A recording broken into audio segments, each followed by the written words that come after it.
Buena gente de Quinto, ¿cómo están?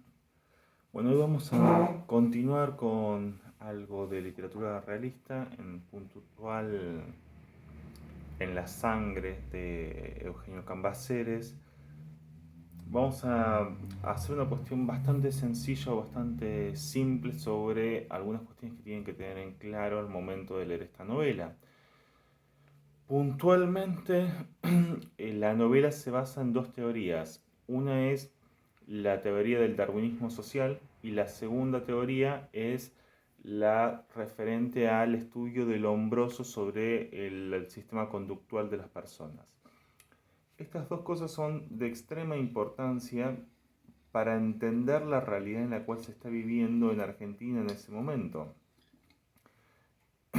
Eh, Básicamente, Cambaceres estaba desplazado del área política o del campo político debido, según él, a la participación de hijos de inmigrantes dentro de la política argentina. O sea, hay una situación de desplazamiento.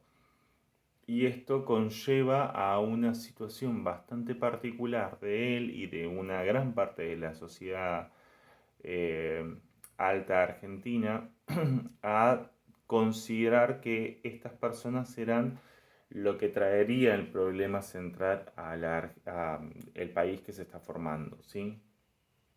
Piensen que realmente esta novela es de 1883, así que el país se formó hace muy poquito, estamos hablando de menos de 25 o 30 años, realmente. Antes, recuerden que eran las Provincias Unidas o el Virreinato o Buenos Aires y la Confederación y muchos otros O.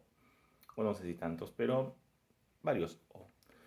En este caso hay una situación de formación del ciudadano y demás y se encuentran con una realidad que es los inmigrantes, o sea, los hijos y los inmigrantes están empezando a tomar cargos públicos o una situación de importancia mayor a la que el porteño puntualmente o el habitante autóctono de Argentina quiere darle.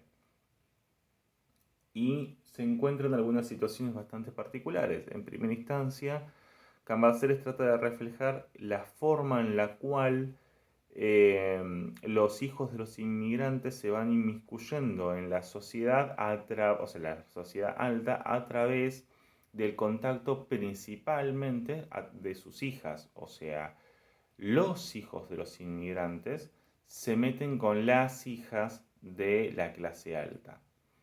Entonces, es un problema.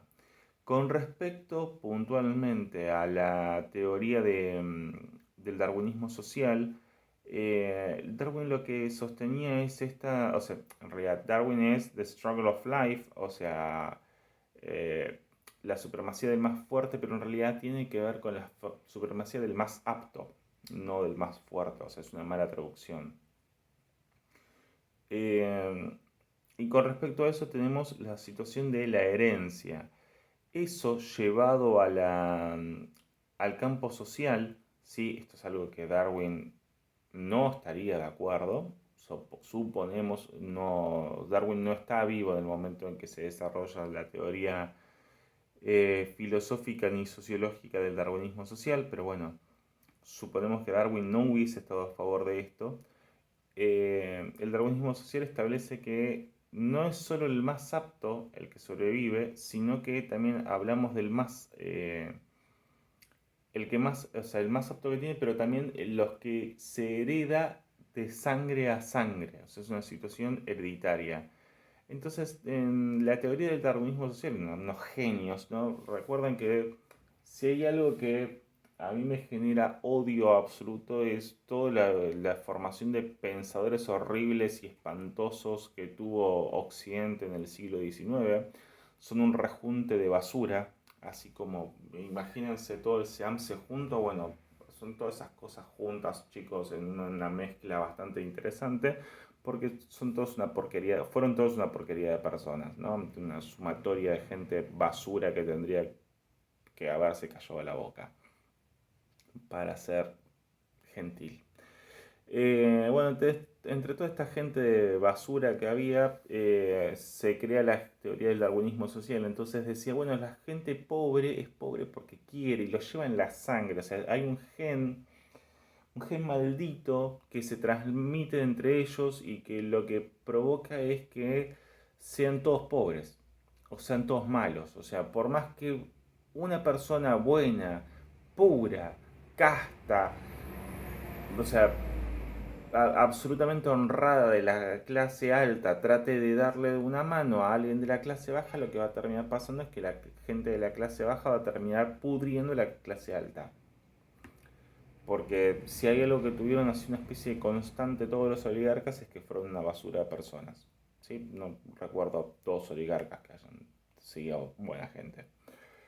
Eh, Más allá de eso, como les decía, se consideraba que a través de la teoría del darwinismo social había una situación de clase, o sea, de razas superiores que debían dominar a las razas inferiores y que siempre eran rubios de ojos claros sobre el resto de la humanidad, que se repetía de una u otra manera, de manera constante, a través de la historia. Decían ellos, entonces era lógico que si los rubios arios o los rubios de ojos claros dominaron en diferentes momentos, era una cuestión de supremacía y era un problema genético de, por ejemplo, los aborígenes que había en esta tierra.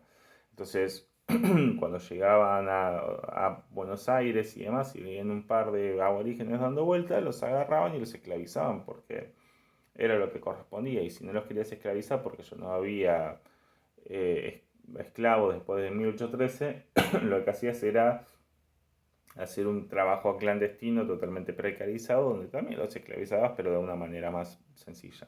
Y todo eso se explicaba y se avalaba a través de la teoría del darwinismo social. Después uno se pregunta por qué Rosas los mazorqueaba todo el tiempo y los mandaba a matar, ¿no? Pues claramente. Eh, pues siempre fueron la misma basura. Pero bueno, detalle más, detalle menos, entre los que estaban a favor del darwinismo social, se encuentra, por ejemplo, el buen amigo de mucho Sarmiento, al cual mucha gente lo defiende diciendo, bueno, pero fue el padre de la educación pública, y es tipo, sí, la educación pública ¿para quién? O sea, la educación era pública, pero había que tener mucha plata para poder acceder a la educación. Entonces Sarmiento lo que decía es que sí, la educación era pública para todo aquel que la pudiera pagar. O sea, el costo se redujo muchísimo. Es como decir, ahora se necesitaría pagar unos 5 o 10 mil pesos para poder acceder a la educación pública, mientras que antes de que existiese el plan Sarmiento se necesitaban unos, no sé, 40, 50 mil pesos por mes, ¿no? Los 5 o 10 mil pesos también eran por mes. Tengamos en cuenta esos detalles. Y con respecto a la teoría del Lombroso, no está muy alejada de la teoría del darwinismo social, o sea, es un desprendimiento básicamente, y la teoría del Lombroso lo que dice es que por genética hay gente que aporta cuestiones malignas y el gen, o sea, la maldad es un gen que nace y se dispersa entre ellos. Llamativamente, el gen maligno siempre eran hombres negros, eh, o aborígenes, o sea, siempre era la misma persona, o sea, el rubio alto o de ojos claros era una persona de bien, no importa si había asesinado, violado, no, seguramente alguien los había influenciado para poder llegar a eso, porque si no tendría que haber sido buena gente, según Lombroso. Pero bueno, por suerte todas esas teorías basuras desaparecieron a mitad del siglo XX, duraron mucho tiempo, desaparecen con el hermoso y siempre bienaventurado Claude Lévi-Strauss, que por suerte los destierra para siempre y esas cosas deberían desaparecer, pero siempre vuelven a aparecer porque el positivismo se fue para no irse nunca. Seguimos teniendo teorías y fundamentos absolutamente positivistas cuando ya deberían haber sido caducados. Pero bueno, Básicamente, como les decía, la teoría del Lombroso es agarrar un cráneo, ver cómo está y, o sea, según algunos parámetros se dice esta persona es buena o es mala. Y si tenían que dudar entre quién había robado, asesinado, violado, destrozado algo, y había un rubio y un morocho, le agarraban al morocho y le decían vas preso. Y tipo, pero las pruebas indican que es él, que es el rubio. Y dice, no, bueno, pero el Lombroso dice que sos vos. Entonces, Dios preso. Gente, era más que nada para que tengan en cuenta este detalle porque no por ninguna razón la novela se llama En la sangre de Eugenio Cambaceres. Eh, Termino este video y les subo una explicación sobre literatura realista que va al pasaje de la literatura fantástica. Saludos.